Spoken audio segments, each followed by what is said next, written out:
So it's a very sad day for me today. It's don't even get to go through the bereavement process because my job can't take a day off. The show must go on, as they say, I guess, huh? Got to do a YouTube video. I'll get into what happened and why I'm grieving. But first, I got to update everybody on what's going on with the camper and Carolyn's son. Went through some dramatic changes now. As you know, we got the camper in place a few days ago. I've got electric hooked up to it.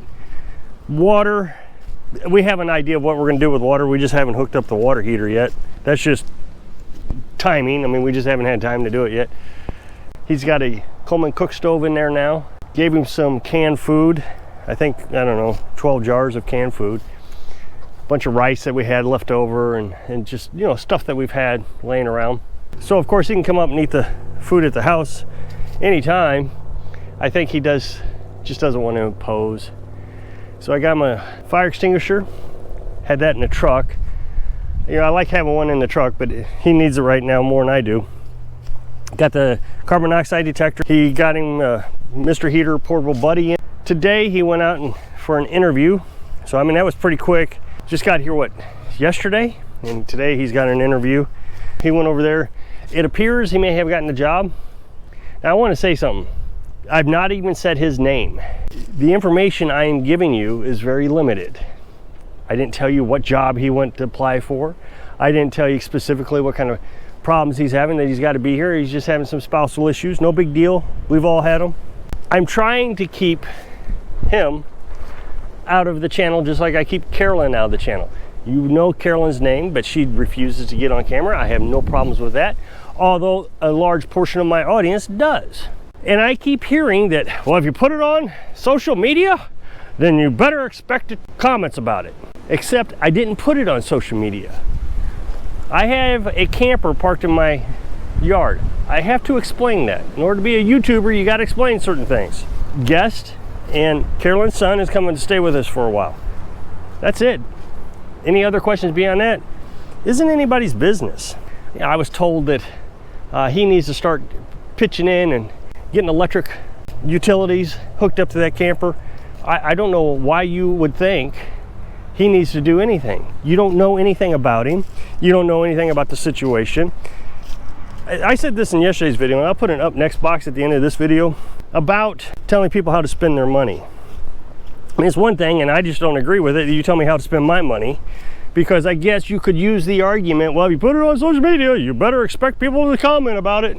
Yeah, I put myself out there, so even though I don't agree with you being rude and saying that you know how to spend my money better than I do, although I disagree that you know how to spend money better than I do, because I have everything paid for. I don't owe anybody.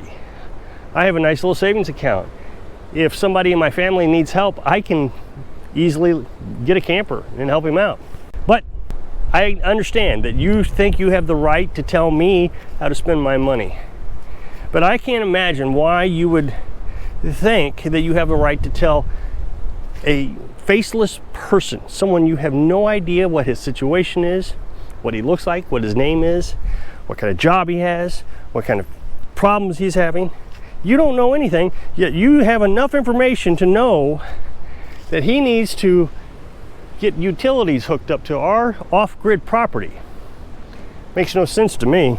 But all that being said, we do have everything figured out.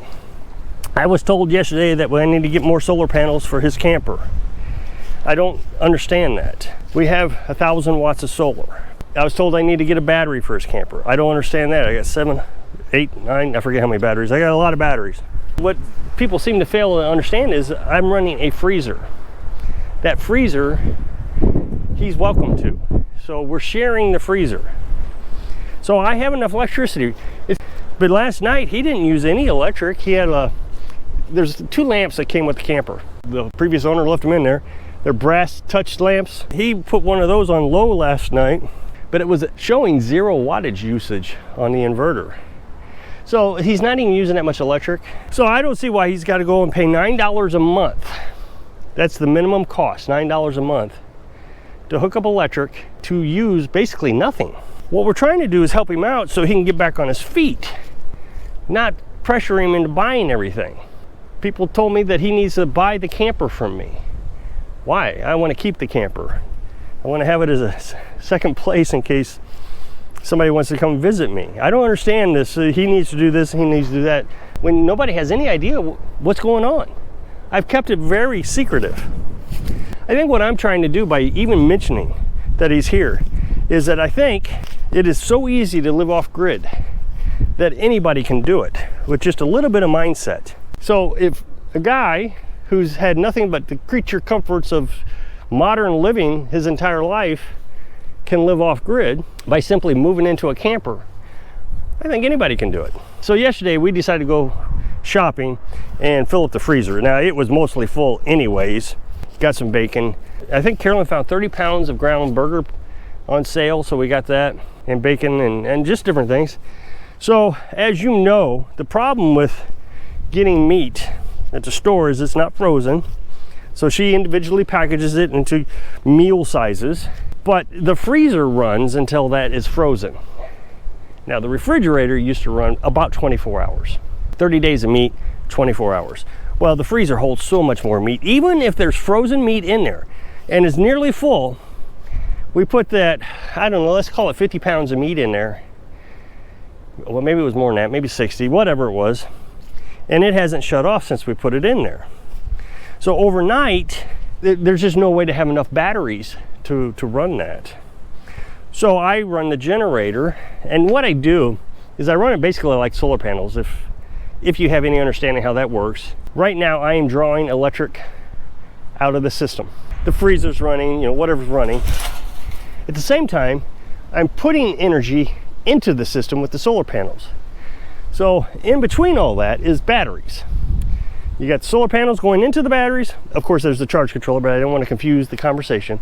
So it goes into the batteries, and then the batteries send it out to the house via an inverter. I understand that I'm not covering all the components here. There's two ways to charge the batteries off the generator. You have a battery charger. You go to Walmart, you pick up a car battery charger.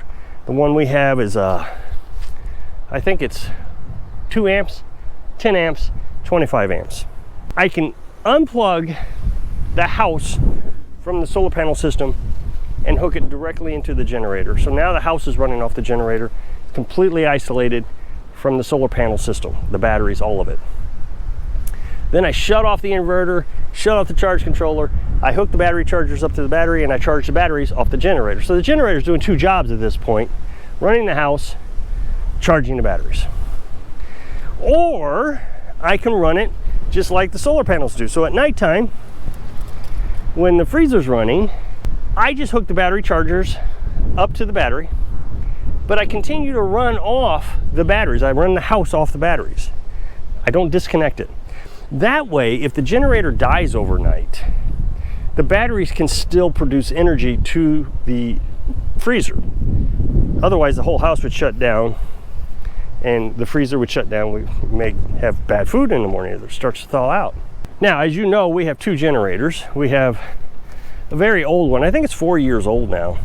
And I would say that it has ran, I'm going to put it way up there, 6,000 to 10,000 hours. We used it when we were nomads, used it for an entire year, bought it then. It's always smoked. This is the first Champion I've ever had that burned oil. But it has just been flawless. Last year, the rope broke on it, and I replaced the rope. I think that was $10. Then we have the dual fuel generator, and it runs propane and gasoline. Now, the old one I run just to charge the batteries. It is not strong enough anymore to run the well pump. It just doesn't have the oomph. It did when we first got here, barely, but it doesn't anymore. It just can't do it. I think the inverter just wore out. It's an inverter generator. So the dual fuel has been running the well because it's 2,500 watts. This one's 2,000 watts, the old one. But I've been babying the old one, and it's burned oil all the time. A few weeks ago, it ran out of oil, and it has a low oil sensor, so it doesn't run when the oil is low. And it wouldn't start, and the yellow light wasn't kicking on for some reason. Anyway, I thought it was shot then, and I realized, oh, it just needs oil. I was able to fix the yellow light to tell me it was out of oil, and it's been running great. I've always said that this is going to be a sad day when this generator dies. So I get up at 5 o'clock in the morning and I open the chicken coop so the chickens can come out. If it's going to be a cloudy day or in the wintertime, I'll start the generator. So it's starting to get where I don't need to start it every day in the springtime here. But with us having the freezer running all night, I had to turn the generator on last night so it would keep the freezer running. So I come down here and there's a green light on the generator to let you know that it's producing electric. It's right here. Now, it's very bright, lights up the whole area. I can see it from the house. Of course, it has to shine through the cedar tree for me to see it. So that tells you how bright it is. It's quite bright. So I came down here, it was dark, opened the chicken coop, the generator was running. Now, I would assume that I saw a green light. You would think I did. I just can't imagine that I didn't see a green light. Well, later, I noticed that we were struggling with electric. Computer is a tablet actually, and I noticed that the battery icon was saying not charged, charge, not charged, charge. I thought, I wonder what the heck's going on. So I come back down here, and this time we have a red flashing light. That means the breaker has tripped. So I hit the reset on it, started right back up. Well, it was really struggling. And I'm not sure why, other than it could be a carburetor. The carburetor is a small engine carburetor, but it has an electronic switch on it. I don't know what that's for. I'm sure it has something to do with the inverter. I guess the inverter sends out a signal to the carburetor telling, hey, we got a load coming, ramp up. And then so it ramps up so it gets more speed. Maybe that switch is bad, because it does sound like a carburetor issue, but the thing is after I reset it, I put some seafoam in the gas, thinking maybe there was some water in the gas. Although I found out that doesn't help with water. I Googled it. It started running better for like 2 hours. And then after 2 hours, it did it again. So I'm thinking it is an electronic problem. Something with the inverter, something with that switch. So it's dead now. It won't start, it won't do anything. That means that I'm gonna have to run the dual fuel down here and up there. It's not a huge deal. I went ahead and ordered another generator. I did not get another Champion. I love Champions. They have done a fantastic job. I've had them sit side by side with Honda generators, and I would take it for the price. I would take a Champion any day of the week. But I don't need 2,000 watts, and that's the minimum that you can buy, that I could find. Inverter generator, quiet running generator. Well, on Amazon, they had this off-brand one for 1,500 watts, and it was $200 cheaper. It was $299.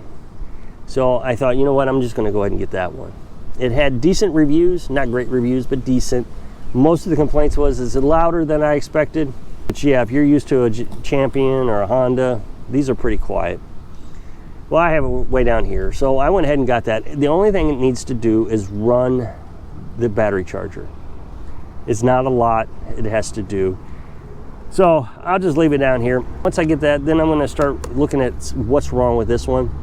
I might go ahead and buy a new carburetor and put it on there, whatever that switch is. If it fixes it, then I can give it to Carolyn's son. He can have it, buy the gas for it. Otherwise, he can just stay hooked up to the solar. I know somebody's gonna say, oh no, he needs to do this and that. He doesn't need to do anything. He's fine the way he is.